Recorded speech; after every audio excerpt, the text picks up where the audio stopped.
जयंती मंगला काली भद्रकाली कपालिनी दुर्गा क्षमा शिवा धात्री स्वाहा स्वधा नमोस्तुते।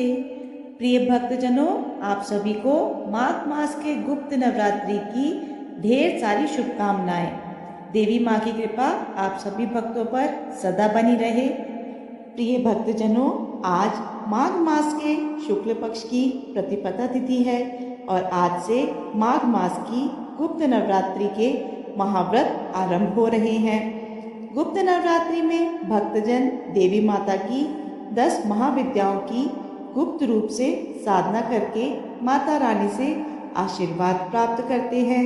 मान्यता है कि जो भी व्यक्ति इन 9 दिनों में देवी माँ की आराधना पूजा गुप्त रूप से करते हैं, उनकी सभी मनोकामनाएं पूर्ण हो जाती है।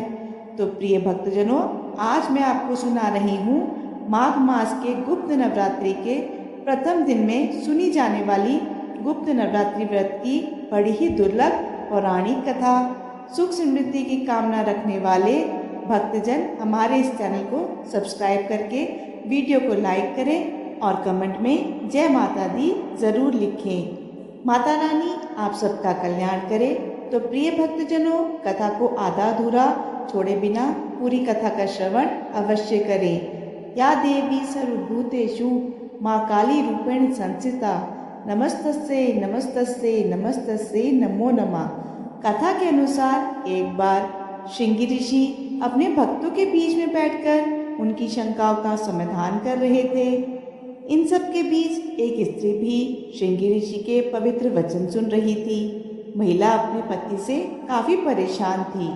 श्रृंगी ऋषि के सामने उपस्थित होकर वह अपने हाथ जोड़कर बड़े ही दुखी होकर अपनी व्यथा उनसे कहने लगी कि मेरे पति बुरी आदतों से घिरे रहते हैं, जिस कारण मैं कोई पूजा पाठ नहीं कर पाती, धर्म और भक्ति से जुड़े पवित्र कार्यों का संपादन भी नहीं कर पाती, यहाँ तक कि ऋषियों को उनके हिस्से का अन्न भी समर्पित नहीं कर पाती। मेरा पति मांसाहारी है, जुआरी है, लेकिन मैं माँ दुर्गा की सेवा करना चाहती हूँ। उनकी भक्ति साधना से अपने परिवार के जीवन को सफल बनाना चाहती हूँ। ऋषि श्रृंगी ने उस स्त्री को आदरपूर्वक उपाय बताते हुए कहा कि हे पुत्री, चैत्र नवरात्रि और शारदीय नवरात्रि से तो आम जनमानस परिचित है, लेकिन इसके अलावा 2 नवरात्रि और भी होते हैं जिन्हें गुप्त नवरात्रि कहा जाता है। उन्होंने कहा कि प्रकट नवरात्रों में 9 देवियों की उपासना होती है और गुप्त नवरात्रि में 10 महाविद्याओं की साधना की जाती है। पुत्री, तुम सर्वेश्वर कारिणी देवी की आराधना करो, तुम्हारा कल्याण होगा। सर्वेश्वर कारिणी देवी गुप्त नवरात्रि की अधिष्ठात्री देवी हैं। इनकी पूजा करने से भक्तों की सभी मनोकामनाएं पूरी हो जाती हैं। अभेदान से अपने भक्तों की सभी मनोकामनाओं को पूर्ण करने वाली गुप्त नवरात्रि के 9 दिनों में सर्वेश्वर कारिणी देवी की पूजा को बहुत ही पवित्र और महत्वपूर्ण माना जाता है। श्रृंगी ऋषि ने कहा कि जो भी व्यक्ति कभी भी पूजा पाठ नहीं करता और लोभ वासना के अधीन रहता है, ऐसे व्यक्ति यदि गुप्त नवरात्रि में माँ भगवती की पूजा करते हैं तो उसके जीवन में और कुछ करने की आवश्यकता नहीं। प्रिय भक्तजनों, श्रृंगी ऋषि के वचनों का पालन करते हुए महिला पूरी श्रद्धा से गुप्त नवरात्रि की पूजा करने लगी। माता भगवती उस पर प्रसन्न हुई और धीरे धीरे उसका जीवन बदलने लगा और उसके पति के सभी बुरे कार्य छूट गए। गुप्त नवरात्रि में भगवती की पूजा करने से उसके जीवन में सुख समृद्धि का पुनः संचार हो गया। वह आनंद पूर्वक अपने पति के साथ जीवन व्यतीत करने लगी। इस गुप्त नवरात्रि की 10 देवियां हैं, जिनका नाम इस प्रकार से है। पहला दिन माँ काली का होता है, दूसरा दिन माँ तारा का होता है, तीसरा दिन माँ त्रिपुर सुंदरी का, चौथा दिन माँ भुवनेश्वरी का, 5वां दिन माँ छिन्नमस्ता का और छठा दिन माँ त्रिपुर भैरवी का, 7वां दिन माँ धूमावती का, 8वां दिन माँ बगलामुखी का, 9वां दिन माँ मातंगी का और 10वां दिन माँ कमला का। तो प्रिय भक्तजनों, आज नवरात्रि का पहला दिन है, तो सर्वप्रथम आप सुनेंगे भक्तों की रक्षा करने वाली माँ काली देवी की बहुत ही अद्भुत अनोखी कथा। सुंदरपुर नामक एक बहुत ही सुंदर नगर था। उस नगर में माता काली का एक विशाल और भव्य मंदिर था और उस मंदिर के बाद चारों तरफ जंगल और झाड़ियों का इतना गहन साम्राज्य था कि शाम के समय उधर कोई भी भूले भटके से नहीं जाता था। यहाँ तक कि मंदिर के पुजारी भी धुंधला छा जाने से पहले ही मंदिर में दिया जलाकर आरती वगैरह करके माता को शयन करा के जल्दी से विदा हो जाते थे। उसी मंदिर के पास एक नहर था। नहर के उस पार उसी गांव में एक ब्राह्मण रहते थे जो कि माता काली के बहुत बड़े भक्त थे। स्वभाव से अत्यंत भोले और कुलदेवी माता काली के अनन्य भक्त थे। लोगों के लाख मना करने के बाद भी जाड़ा, गर्मी, बरसात, मौसम कैसा भी हो, रात को भोजन करके सोने से पहले वह नहर पार करके मंदिर में मत्था टेकने जरूर जाते थे। ऐसे ही पौष की एक सर्द रात थी। वातावरण में गहरी धुंध छाई हुई थी क्योंकि उस समय घड़ी का उतना चलन नहीं था। तो ब्राह्मण देव भोजन करने के बाद अपने खेत की रखवाली तथा माता के दर्शन करने के लिए वहां पर चले आए। खेत में फसलों की रखवाली करते हुए उन्हें काफी समय हो गया था। आसमान में कोहरे की वजह से चांद दिखाई दे नहीं रहा था, सो समय का ठीक ठीक अंदाजा नहीं लग पाया और शरीर पर कंबल डाले ब्राह्मण देव रोज की तरह मंदिर की ओर बढ़ चले क्योंकि उस समय नहर में पानी घुटनों से ज्यादा नहीं था, तो पार करने में ज्यादा परेशानी नहीं हुई। जाड़े की उसी रात जब वह मंदिर के पास पहुंचे तो दूर दूर तक सन्नाटा छाया हुआ था। एक पल तो उनका शरीर भय के मारे गनगना गया, उनकी आंखें मुंद गई। थोड़ी देर में उन्हें आभास हुआ कि उनके आसपास कई सारे लोगों का जमावड़ा हो चुका है जो आहिस्ते आहिस्ते उन्हें अपने घेरे में लेने के लिए अपना घेरा तंग कर रहे हैं। ब्राह्मण देव ने कहा, हे माँ, क्या आज की रात तुम्हारे धाम पर ही मेरे जीवन लीला समाप्त हो जाएगी? उन्होंने मन ही मन माता से गुहार लगाई। तब उन्हें लगा कि वह दुष्ट आत्माएं बस उन्हें दबोचने ही वाली हैं। अचानक मंदिर के अंदर रखे हुए नगाड़े अनानासी जोर जोर से बजने लगे। ब्राह्मण चौंक गए और सोचा कि रात में इस वक्त मंदिर में कौन बैठा है नगाड़ा बजाने के लिए। उन्होंने अपनी आंखें खोली, आसपास किसी का नामो निशान तक नहीं था। सहसा उनकी नजरें मंदिर के द्वार की ओर उठी। कपाट चौखट खुला हुआ था और उसमें से साक्षात माता काली बाहर आ रही थी। माता काली ने कहा, क्या रे ब्राह्मण, यही समय मिला तुझे मेरे पास आने का? जानता नहीं ये मेरे शयन का समय है। अभी मुझे थोड़ी सी ही देर हो जाती तो तू जिंदा नहीं रहता। फिर कल को लोग यही कहते कि माता काली का इतना बड़ा भक्त था और उन्हीं के धाम पर उसके प्राण ना बच पाए। माता की बातें सुनकर ब्राह्मण ने कहा, माई, यह तो मेरे रोज का नियम है, आज कैसे तोड़ देता? ब्राह्मण माता को देखकर निहाल हो गए और उनके चरणों में लौटने फोड़ने लगे। माता ने कहा, पगले, रोज से आज ज्यादा देर हो गई है, अभी आधी रात का समय चला है। ब्राह्मण ने कहा, माई, गलती हो गई, मुझे समय का पता ही नहीं चला, पर क्या करूं, जब तक आपके दर्शन नहीं कर लेता मुझे संतोष ही नहीं मिलता। माता काली ने कहा, जानती हूँ पगले, इसीलिए तो पहली बार किसी के सामने साक्षात आई हूँ, पर तू यह भी मूर्खता छोड़ दे। आधी रात में इस तरह से मेरे दर्शन के लिए मत आया कर।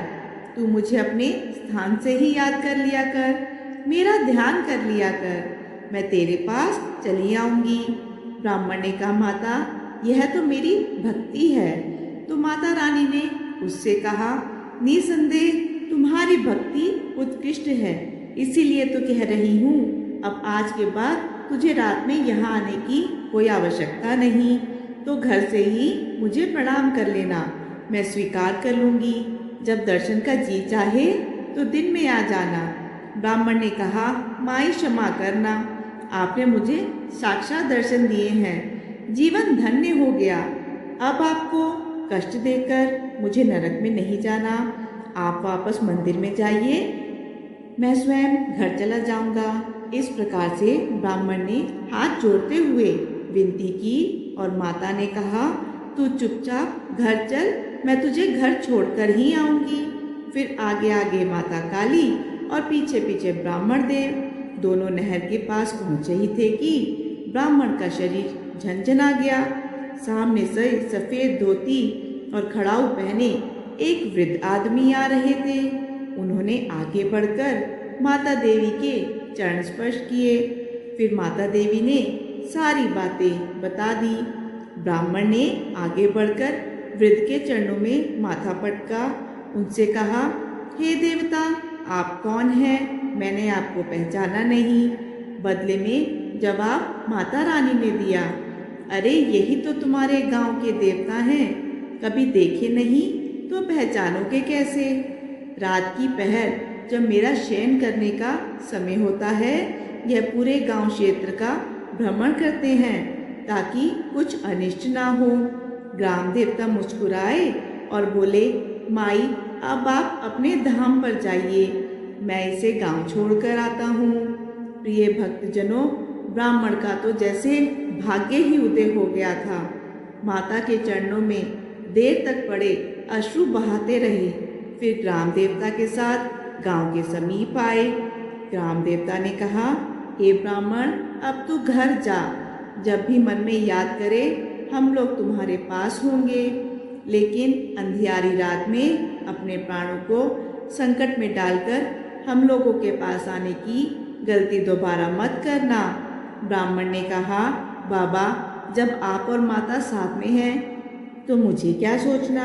इससे प्रसन्न होकर ग्राम देवता ने कहा, इसी निर्दोष विश्वास से तो तुम्हारी रक्षा की है बच्चे, लेकिन इसका यह अर्थ नहीं तू अपने प्राण जानबूझकर संकट में डाले। मनुष्य को विधाता ने इसलिए विवेकशील बनाया है ताकि वह ऊंच नीच का भेद कर सके। समय अनुकूल आचरण सबको करना चाहिए।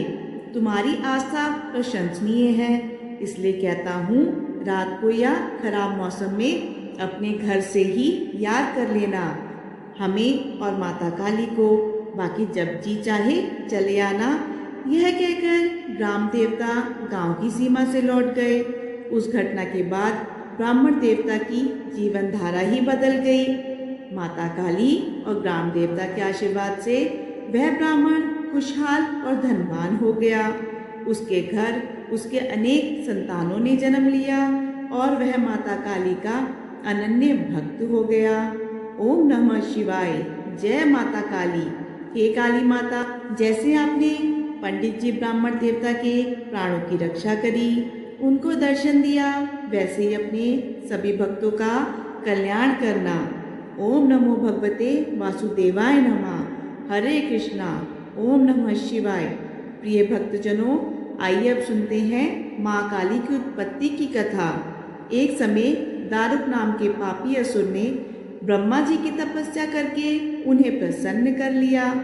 ब्रह्मा जी से पाए वरदान के कारण दारुक अत्यंत बलशाली हो गया। वह देवताओं और ब्राह्मणों को परेशान करने लगा। वह उन पर अत्याचार करने लगा और धार्मिक अनुष्ठान यज्ञ बंद करवा दिए और स्वर्ग को चला गया। सभी देवता विचलित होकर ब्रह्मा जी और विष्णु जी के पास सहायता मांगने के लिए चले गए। ब्रह्मा जी ने बताया कि दारू का नाश सिर्फ स्त्री के हाथ से ही हो सकता था। सभी बड़े बड़े देवता भी उससे युद्ध में हार चुके थे। अंत में अब निश्चय किया गया कि दारू का वध भगवान शिव की पत्नी माता पार्वती करेंगी। भगवान शिव ने अपना नेत्र खोलकर भयानक और प्रचंड महाकाली को जन्म दिया।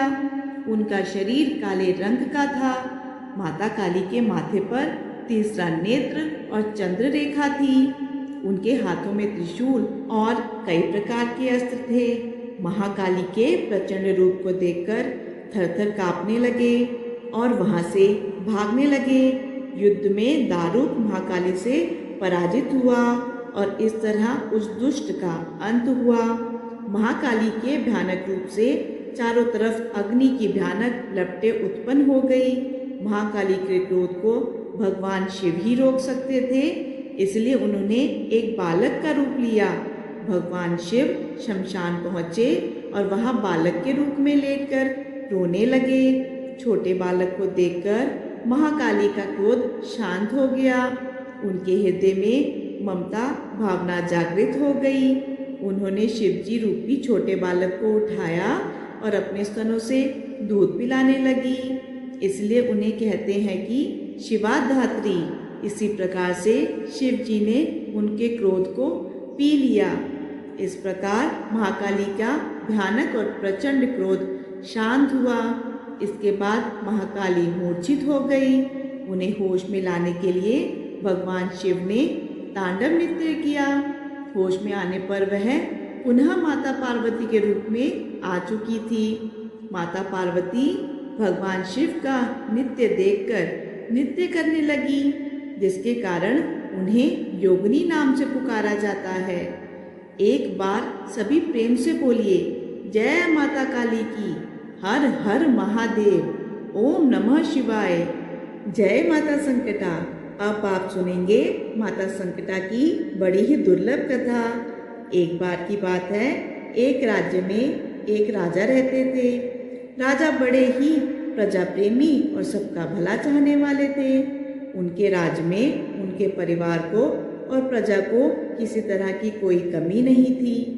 सब लोग बहुत खुशहाल और सुख शांति से रहते थे। लेकिन राजा को हमेशा एक चिंता सताती रहती थी, क्योंकि उस राजा और रानी के कोई संतान नहीं थी। एक दिन राजा सुबह सवेरे सैर पर निकले, तब एक औरत अपने घर के बाहर झाड़ू लगा रही थी। राजा को देखकर वह बोली, हे भगवान, आज सुबह सवेरे कैसे वंशीन आदमी का चेहरा देख लिया। आज का दिन तो बहुत खराब जाएगा। राजा ने यह बात सुनी और अनसुनी करके अपने महल को वापस लौट गए। राजा पूरे दिन इसी घटना को याद करके दुखी और परेशान हो गए। राजा के भोजन के समय जब उनकी रानी ने उनकी चिंता का कारण पूछा, तो उन्होंने कुछ नहीं कहकर बात को टाल दिया। लेकिन जब रानी के बहुत बार पूछने पर कि राजा जी, आपको क्या चिंता सता रही है, आपको किस बात की परेशानी है, तो राजा ने अपनी रानी को सुबह वाला घटनाक्रम बता दिया। राजा की बात सुनकर रानी को बहुत दुख हुआ। वह अपनी प्रजा की देखभाल में कोई कमी नहीं रखती थी, लेकिन फिर भी उनको संतान न होने की वजह से लोग उनका चेहरा देखना अशुभ मानते थे। राजा की परेशानी की वजह से रानी भी चिंता में आ गई और यही बात रानी की एक विश्वसनीय दासी ने पूछ ली कि रानी साहिबा, आपकी चिंता का कारण क्या है? वह क्या चीज़ है जो आपको परेशान कर रही है? तो रानी ने उसे टालना चाहा, लेकिन दासी के बहुत आग्रह करने पर रानी ने अपनी सेविका को राजा के साथ सुबह जो कुछ भी हुआ था वह सब सुना दिया। इस बात पर रानी की सेविका ने उन्हें विश्वास दिलाया कि आप मेरी बात मानो और जैसा मैं कहूँ वैसा ही करना। इस पर रानी ने अपनी दासी की बात मान ली। रानी की दासी ने अगले दिन पूरे राज्य में खबर फैला दी कि रानी गर्भवती हो गई है। इस पर राजा ने बहुत खुश होकर ढेर सारे उपहार दिए और जब राजा रानी से मिलने गए तो दासी ने उन्हें रोकते हुए कहा कि अब जब तक रानी के बालक नहीं होता तब तक आप उनके कक्ष में प्रवेश नहीं करेंगे।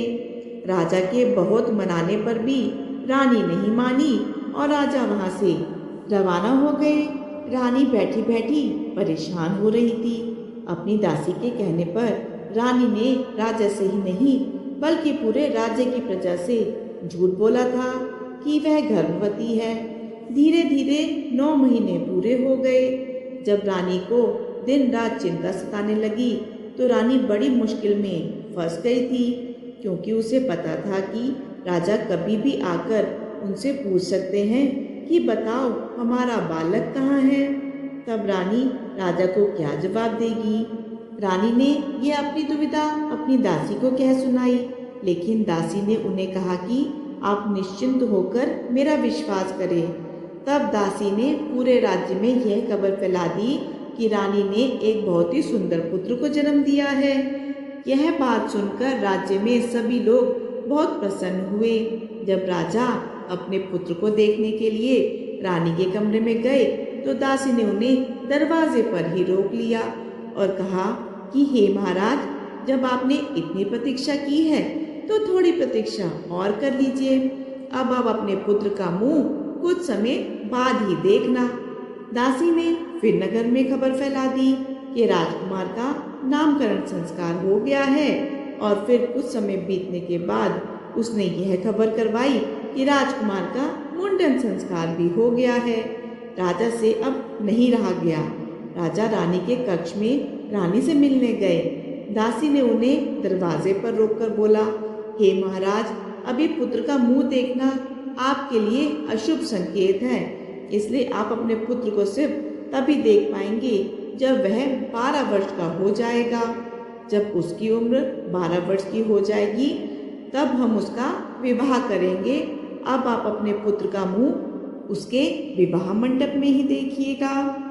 यह कहकर दासी ने रानी का कमरा अंदर से बंद कर दिया। धीरे धीरे समय बीता और 12 वर्ष पूरे हो गए। 12 वर्ष पूरे होने पर दासी ने अपने राजा से कहा कि हे महाराज, अब आपका पुत्र 12 वर्ष का हो गया है।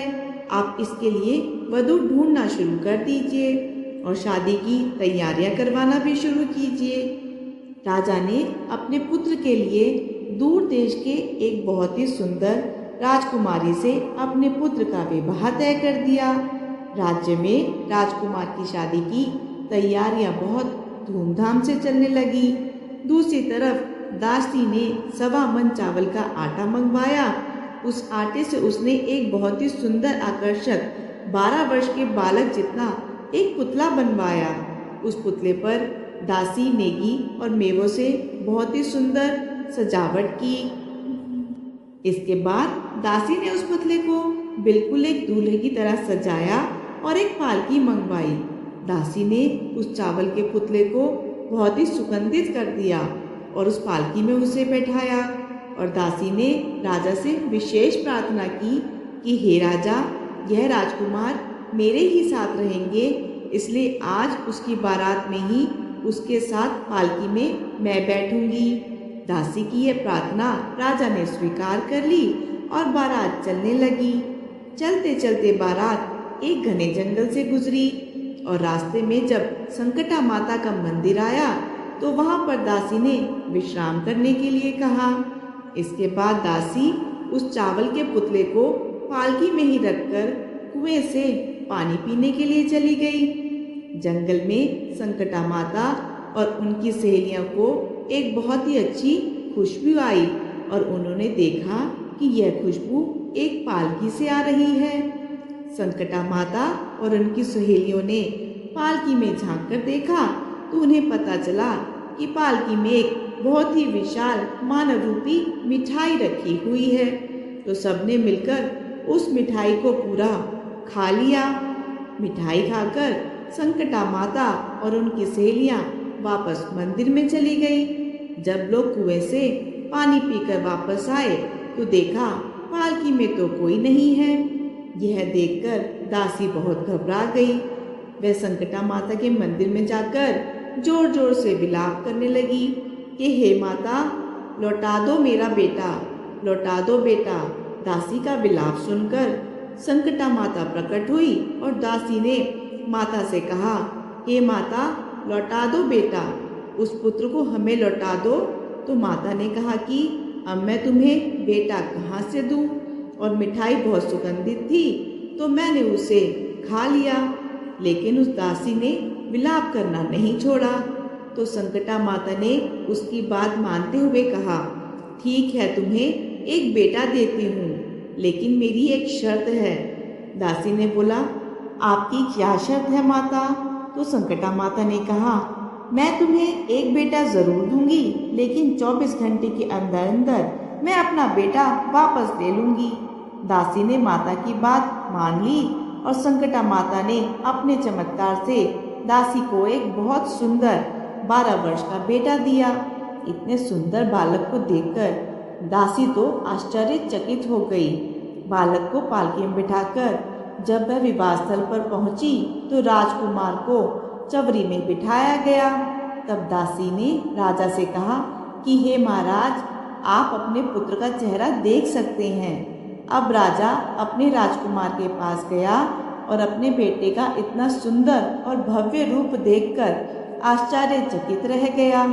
तब राजा ने कहा कि बालक की इतनी सुंदरता की वजह से आपने मुझसे इतने वर्ष तक इसके पास नहीं आने दिया, लेकिन अब मैं अपने पुत्र को जी भर कर देखूंगा। राजकुमार का विवाह धूमधाम से संपन्न हुआ और सभी लोग वापस अपने राज्य आ गए। दासी ने रानी को अपने बेटे और बहू की आरती उतारने के लिए दरवाजे पर बुलाया, लेकिन रानी तो डर के मारे अपने कक्ष में कांप रही थी। असल में उसका कोई पुत्र तो है ही नहीं। यह बात जब राजा को पता चलेगी तो राजा उनसे गुस्से में आकर भयंकर दंड देंगे। लेकिन दासी के बार बार बुलाने पर रानी ने जब खिड़की से बाहर देखा तो सच में ही एक बहुत सुंदर राजकुमार राजकुमारी को अपने दरवाजे पर खड़ा पाया। रानी पूजा की थाली लेकर आई और अपने बेटे को घर के अंदर प्रवेश करवाया। इसके बाद दासी की चिंता बढ़ गई। जब उसे संकटा माता की बात याद आई तो दासी ने एक युक्ति लगाई और रानी से जाकर कहा कि कल हम बहू की मुंह दिखाई की रस्म का आयोजन करेंगे, तो राज्य की सभी औरतों को निमंत्रण देना है। रानी ने कहा, ठीक है। फिर अगले दिन सुबह राज्य भर की सभी औरतें राजमहल के सामने इकट्ठा होने लगी। दासी ने बहू को खूब अच्छे से समझाया कि तुम्हें हर स्त्री के पैर छूने हैं, चाहे वह स्त्री किसी भी वर्ग और किसी भी जाति की क्यों ना हो। तुम्हें हर स्त्री का पैर छूना है और तब तक छूना है जब तक वह स्त्री तुम्हें अखंड सौभाग्यवती भव पुत्रवती भव का आशीर्वाद ना दे, तब तक तुम किसी के पैर छोड़ना मत। बहू ने ऐसा ही किया। उसने सारी औरतों के पैर छुए और सबने बहू को अखंड सौभाग्यवती भव पुत्रवती भव का आशीर्वाद दिया। लेकिन देखा कि दूर एक पेड़ के नीचे एक बूढ़ी औरत बहुत ही मैले कपड़े पहनकर चुपचाप बैठी है। यह देखकर वह उसके पास भी गई और उसके पैर छूकर आशीर्वाद लेने की कोशिश करी। तब उस मैया ने बहू को सुखी रहने का, खुश रहने का आशीर्वाद दिया। लेकिन बहू ने तभी बूढ़ी मैया के पैर नहीं छोड़े। परेशान होकर बूढ़ी मैया के मुंह से अचानक निकल गया, अखंड सौभाग्यवती भव पुत्रवती भव। इतना कहते ही दासी वहां भागते भागते आई और बूढ़ी मैया से बोली, हे माता, हमने आपको पहचान लिया है। अब आप अपना बेटा वापस नहीं ले जा सकती, क्योंकि आपने हमारी बहू को अखंड सौभाग्यवती भव का आशीर्वाद दिया है और पुत्रवती होने का आशीर्वाद दिया है। तो अगर आप हमारा बेटा ले जाएंगी तो बहू अखंड सौभाग्यवती कैसे रह पाएगी। यह सुनकर संकटा माता रानी पर हंसने लगी और कहने लगी कि तुम बहुत चतुर हो, आज तुमने हमें हरा दिया। और संकटा माता ने उन्हें आशीर्वाद देकर वहां से अंतर ध्यान हो गई। इस प्रकार दासी और रानी और बहू सभी सुख से रहने लगे।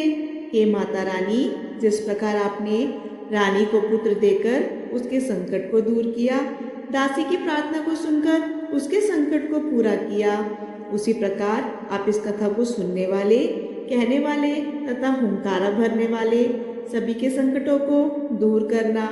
प्रेम से बोलिए संकटा माता की जय। जय हो संकटा माता की। प्रिय भक्तजनों, उम्मीद करती हूँ हमारी आज की गुप्त नवरात्रि की प्रथम कथा आपको बेहद पसंद आई होगी। तो इसी श्रद्धा भक्ति से आप हमारे चैनल को सब्सक्राइब करें, वीडियो को लाइक करें, कमेंट में जय माता दी ज़रूर लिखें और साथ ही बेल आइकॉन को भी प्रेस करें, जिससे हमारे चैनल पर आने वाली हर वीडियो की जानकारी आपको समय से पहुंच सके और आप कथा का आनंद उठा पाए। प्रिय भक्तजनों, इसी तरह आप हमारे चैनल पर गुप्त नवरात्रि के हर दिन की कथा का श्रवण कीजिएगा। जय माता दी।